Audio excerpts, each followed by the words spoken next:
friends, welcome back to my channel. இன்னைக்கு நம்ம சேனல்ல சூப்பர் சாஃப்ட் அண்ட் ஸ்பாஞ்சியான ரசகுல்லா எப்படி செய்யறதுன்னு பார்க்க போறோம்.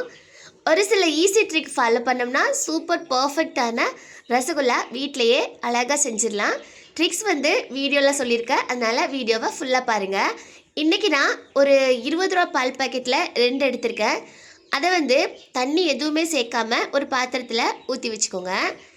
அதுக்கப்புறமா நம்ம அடுப்பை பற்ற வச்சுட்டு இந்த பால் பாத்திரத்தை அப்படியே தூக்கி அடுப்பில் வச்சிடலாம். பால் கொஞ்சம் லைட்டாக அந்த பொங்கி வரும்ல, அந்த ஸ்டேஜ் வந்ததுக்கப்புறமா ஒரு முழு எலுமிச்சைப்பழத்தோட சாறை பிழிஞ்சு ஊற்றிக்கோங்க. அப்படி எலுமிச்சைப்பழம் இல்லைன்னா நீங்கள் வினிகர் கூட சேர்த்துக்கலாம். சேர்த்துட்டு கொஞ்சம் இந்த மாதிரி கரண்டியை வச்சு ஸ்லோவாக மிக்ஸ் பண்ணும்போது அது அழகாக அந்த பால் தனியாக அந்த பன்னீர் மாதிரி இருக்கிறது தனியாக சூப்பராக தெரிஞ்சு வந்துடும். அந்த மாதிரி நல்லா தெரிஞ்சு வந்ததுக்கப்புறமா அப்படியே ஸ்டவ்வை ஆஃப் பண்ணிடுங்க. இதை அப்படியே நம்ம ஃபில்டர் பண்ணி எடுக்க போகிறோம். ஒரு பாத்திரம் வச்சு அது மேலே ஒரு ஃபில்டர் வச்சுட்டு ஒரு சுத்தமான காட்டன் கிளாத் வச்சுக்கோங்க. அப்படியே அழகாக அந்த தண்ணி தனியாக இந்த பன்னீர் மாதிரி இருக்குல்ல, அதை தனியாக அழகாக எடுத்துடலாம்.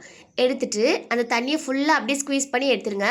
அப்புறமா கொஞ்சம் சுத்தமான வேறு ஒரு தண்ணி வச்சுட்டு இதை வந்து லைட்டாக அப்படியே அலசி எடுத்துக்கலாம். ஏன்னா நம்ம இந்த எலுமிச்சை பழம் பிழிஞ்சு ஊற்றும் போது அதோட வந்து ஃப்ளேவர் கொஞ்சம் இருக்கும். அதை அப்படியே அழகாக தண்ணி வச்சு கொஞ்சம் கழுவி எடுத்துகிட்டு தண்ணியை ஃபுல்லாக பிழிஞ்சு எடுத்துருங்க.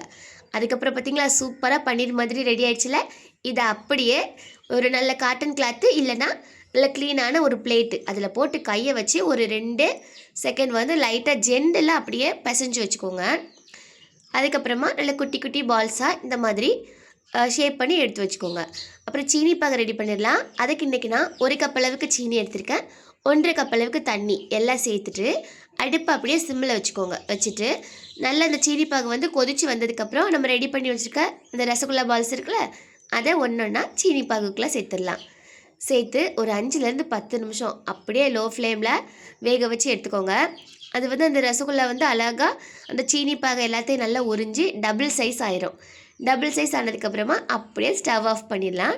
இந்த ஸ்டேஜில் உங்களுக்கு வேணால் கொஞ்சமாக நீங்கள் ஏலக்காய் தூள் சேர்த்துக்கலாம். அவ்வளோதான்.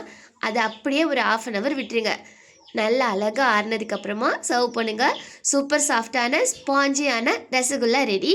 கிட்ஸ் வந்து இந்த மாதிரி ஸ்வீட்ஸ் வந்து பொதுவாகவே விரும்பி சாப்பிடுவாங்க. நம்ம மைதா மாவு எந்த ஒரு பவுடருமே சேர்க்காம பால் மட்டுமே வச்சு இன்றைக்கி ரசகுல்லா செஞ்சுருக்கோம். கண்டிப்பாக ட்ரை பண்ணி பாருங்கள். ட்ரை பண்ணி பார்த்துட்டு எப்படி இருக்குன்னு ஃபீட்பேக்கை கமெண்டில் சொல்கிறதுக்கு மறந்துடாதீங்க. இந்த வீடியோ பிடிச்சிருந்தா லைக் அண்ட் ஷேர் பண்ணுங்கள். நான் போடுற வீடியோஸ் உங்களுக்கு யூஸ்ஃபுல்லாக இருந்தால் மறக்காமல் சப்ஸ்கிரைப் பண்ணிடுங்க. தேங்க்ஸ் ஃபார் வாட்சிங்.